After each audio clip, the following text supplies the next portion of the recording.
Ah, você sabe, né? Mais ou menos, mais ou menos. Estamos ficando famosos pra caralho, principalmente eu, né? Porque eu chego na sala, já acho que é a sexta vez que isso me acontece. Eu chego na porra da sala, o Satanás fala assim, ei, que não, você é mais ou menos. Eu falo, ah, tomar no seu cu. Você tá tirando com a minha cara, né?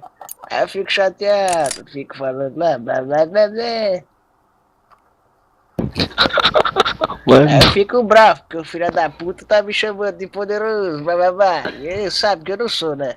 Eu sou um mini poderoso, sou mais ou menos ainda. Tô um pouco famoso. Aí os caras.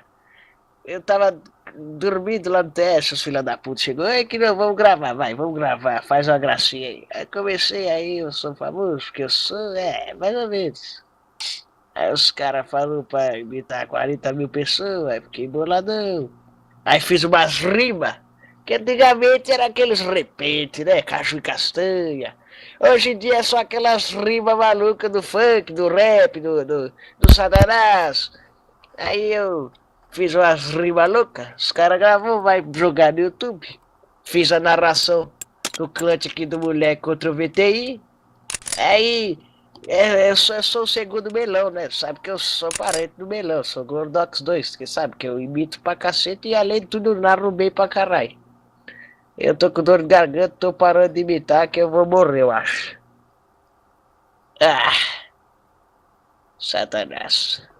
O aqui é o Ah, True então vou Love, o voltar. original mesmo? Que eu já fui, ó. Eu quase já entrei no True Love original. Só que filha da puta do moleque. Era New Era o nome do moleque, eu acho. O Satanás. Ah, Não, é eu. Pro WGB, alguma porra assim. O Satanás. O Satanás falou, mano, não sei o que, não sei o que. Ah, vou te recrutar, blá blá blá blá. Entrei aqui, blá blá blá. Fiquei um ano aqui na Porta. Os caras não recrutou. Eu falei, ah, você é o demônio. Aí peguei, fui embora. Já chateado, por causa que filha da puta falou bosta. Aí eu bofei lá no Audaz, fiquei lá até agora e saí agora pro ex, porque é o clã de amizade. E o resto vai tomar no cu, que é o demônio. Que é o líder. Como é o nome do líder?